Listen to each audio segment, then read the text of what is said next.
kulan wacan oo wanaagsan saaxiibayaal meel walba adduunka ka joogtaan waxaad kusoo dhawaataan muuqaal cusub. sheekooyinka aynu soo qaadi doonana waxaa ka mid ah heshiisyadii dhacay oo markaa kooxuhu ay ku dhawaaqeen iyo kuwa la filayo in dhowaan lagu dhawaaqo.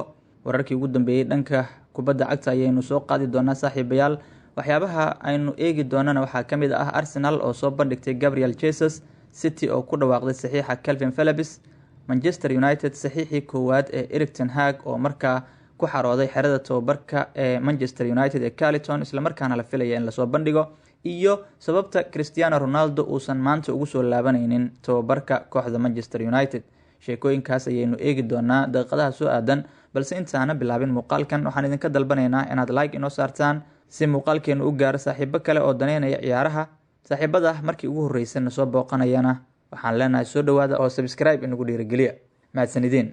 aynu ku bilownay saaxiibayaal. kooxda kubadda cagta Arsenal ayaa goor dhaweyd xaqiijisay saxiixa weeraryahankii naadiga Manchester City ee Gabriel Jesus. Gabriel Jesus ayaa markaa ay kala soo seexatay Arsenal naadiga Manchester City isagoo markaa qalinka ku duugay heshiis waqti dheer. waxaynu eegi doonaa faahfaahin ku aadan heshiiska ciyaaryahankan iyo lambarka cusub ee u xiran doono kooxda Gunners.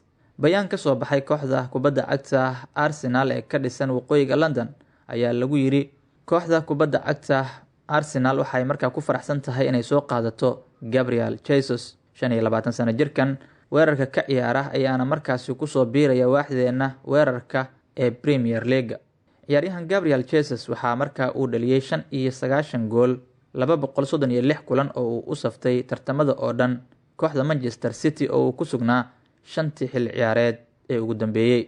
Gabriel Jesus waxaa sidoo kale uu ku guuleystay 4 horyaalka Premier League ah, FA Cup-ka iyo League Cup-ka oo 3 jeer, waxaana uu boos joogto ah ka haystaa xulkiisa qaranka Brazil isagoo u saftay 56 kulan isla markaana u dhaliyay 19 gool tan iyo markii kulankiisii ugu horreeyay ee dalkiisa uu ciyaaray bishii September ee sanadkii 2016. waxa uu qayb ka ahaa Gabriel Jesus shaxdii Copa America ku guuleysatay 2019 ee xulka qaranka Seleko. intii lagu guda jiray xirfadiisa qaranka, Gabriel Jesus waxaa markaasi uu ku guuleystay bilada dahabka ah ee ciyaaraha Olombikada ee lagu qabtay Rio de Janeiro sanadkii 2016. sidoo kale waxa uu qayb ka ahaa xidigihii matelay dalkiisa koobkii adduunka ee 2018. Gabriel Jesus oo markaa waqti badan ku soo qaatay garoonka Etihad Stadium ayaa markaa u dhaqaaqay kooxda kubadda cagta Arsenal, waxaana markaa uu ka ciyaari doonaa laga bilaabo xilli ciyaareedka cusub garoonka Fly Emirates. Gabriel Jesus waxaa markaasi uu xiran doonaa lambarka 9aad ee Gunners isagoo xidigaha kooxdiisa Arsenal kula biiri doona tababarka ay isugu diyaarinayaan xilli ciyaareedkooda cusub. Arsenal bayaanka ay soo saartay waxaa lagu sheegay in qof kasta oo Arsenal markaa ka tirsan oo taageera in uu kooxda ku soo dhaweynayo Gabriel Jesus oo kaga yimid dhanka Manchester City. haddaba markan aynu eegno saaxiibayaal hadalkii ugu horreeyay ee ka soo yeeray Gabriel Jesus oo markaa qalinka ugu duugay kooxda uu hogaamiyo Mikel Arteta heshiis gaarsiisan ilaa sanadka 2027. waxaana la xusuustaa in labadan shakhsi ee Arteta iyo Gabriel Jesus ay mar kale midoobeen maadaama ay hore uga soo wada shaqeeyeen kooxda kubadda cagta Manchester City. Gabriel Jesus ayaa heshiiska markii uu qalinka ku duugay oo ugu biiray Arsenal waxaa laga qaaday wareysi, waxaana uu sheegay inuu ku qanacsan yahay mashruuca uu kooxda ka hirgeliyay tababare Mikel Arteta. dhowr mar ayaynu ka wada hadalnay wax kooxda ku saabsan. waxa ku saabsan mashruuca mustaqbalka kooxda waxay ahaayeen mid wanaagsan.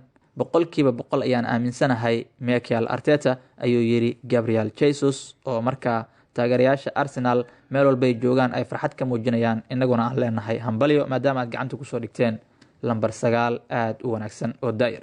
waa tahay saaxiibayaal, dhanka kale aan markaasi eego kooxda kubadda cagta Manchester City ayaa iyaduna markaa soo bandhigtay kuna dhawaaqday saxiixeeda cusub ee Calvin Phillips. Manchester City waxaa markaa xaqiijisay saxiixa Calvin Phillips saaxiibayaal oo ay kala soo wareegeen naadiga Leeds United, waxaana ay ku soo qaateen heshiis gaarsiisan 45 milyan oo ganiga sterling ah oo marka gunooyinka lagu daray iyo bandhiga uu ciyaaryahankani ku qaatay garoonka Etihad Stadium markaa isku noqonaysay 50 milyan oo ganiga sterling ah, waxaana uu ugu biiray kooxda Sky Blue la yiraahdo heshiis 6 sanadood ah.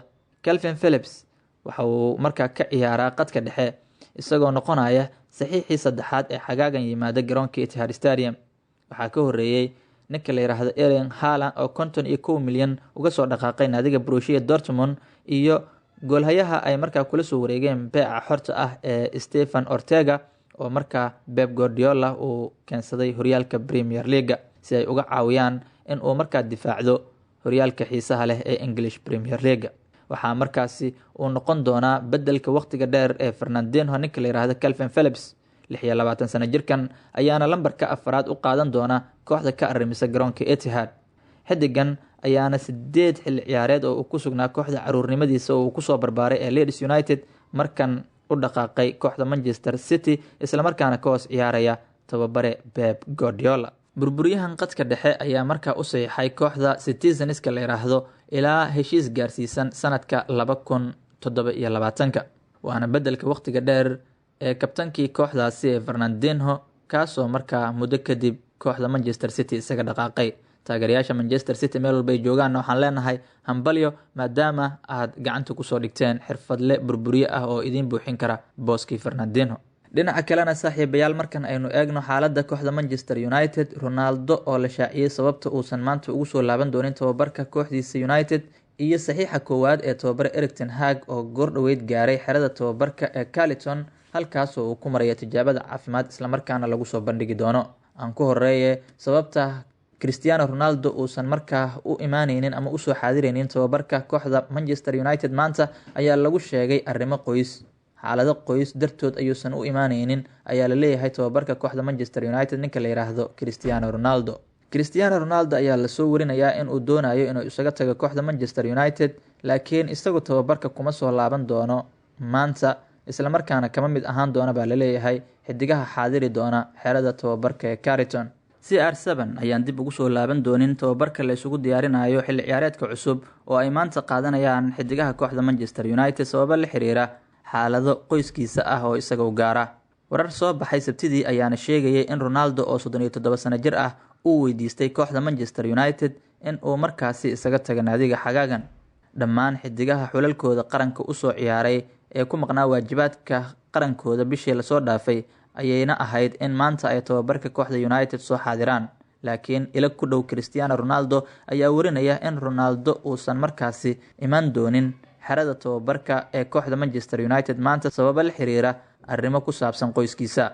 kooxda ayaana la filayaa inay markaa sharaxaad ka bixiso sababta uu ku maqnaa Cristiano Ronaldo. si kastaba ha ahaatee Manchester United ayaanan doonayn inay iibiso Cristiano Ronaldo. xidiga xulka qaranka Portugal ayaana heshiiskiisa waxaa kaga harsan sanad kale isagoo markaa sii joogi kara sanadka soo aadan kooxda Manchester United oo markaa dooq u haysatay inay xitaa ku dartay heshiiskiisa sanad kale oo dheeri ah.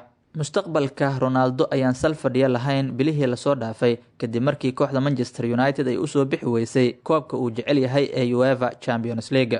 Ronaldo oo ku guuleystay 5 jeer koobka dhagweynaha ee UEFA Champions League ayaana markaa ka ciyaarayay tartankan 19 xilli ciyaareed oo isku xigta. haddii uu sii joogo Manchester United waxaa markaa uu ka dheeli doonaa kal ciyaareedka soo aadan tartanyaraha Europa League.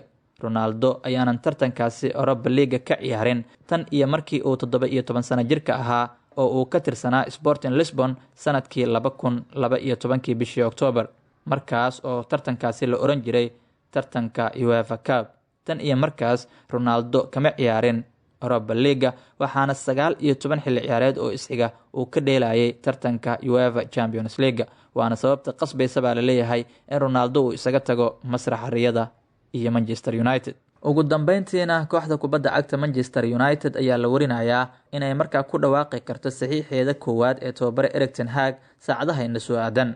ciyaaryahanka la yiraahdo Tyrell ayaa soo gaaray xerada tababarka ee kooxda Manchester United halkaas oo la filayo inuu tijaabada caafimaad ku mari doono. Manchester United ayaa ku dhow inay ku dhawaaqdo saxiixii koowaad ee tababare Erik ten Hag waana daafaca dadabka bidix ee reer Holland ninka la yiraahdo Tyrell oo markaa soo gaaray iyadoo baawur lagu wado xerada tababarka United ee Carlton halkaas oo uu tijaabada caafimaad ku mari doono. waxay u muuqataa in marka uu tijaabada caafimaad ka gudbo lagu dhawaaqi doono heshiiskiisa Manchester United. waxa ay ku soo qaateen United sida warbixinadu ay tilmaamayaan daafacan la yiraahdo Tyrell heshiis gaarsiisan 13 milyan oo ganiga sterling ah iyagoo kaga soo qaatay naadiga Feyenoord. 22 sano jirkan ayaana markaa soo gaaray maanta oo Isniin ah xerada tababarka ee Carlton oo ah mid mashquul badan maadaama xidigaha kooxda inteeda kale marka laga reebo Ronaldo ay dib ugu soo laabteen tababarka, halkaasna shaqo badani ay ka jirto maanta. Tyrell oo 22 sano jir ah ayaana noqonaya saxiixii ugu horeeyay ee uu markaasi sameeyay Erik ten Hag haddii markaas saacadaha soo aadan lagu dhawaaqo, waxaana uu tartan gelin doonaa xidiga reer England ee Luke Shaw. saxiixa ciyaaryahan Tyrell ee kooxda Manchester United oo la filaya in saacadaha soo aadan lagu dhawaaqana waxaad kula socon doontaan muuqaaladeena xiga haddii uu eebba ka dhigo. waxaana ay Haarun Yuusuf Khasaaro. intaan muuqaal kale dib ugu kulmayno waxaan idinkaga tegayaa sidaas iyo nabadgelyo. asalaamu calaykum waraxmatullaahi tacaala wabarakaatu.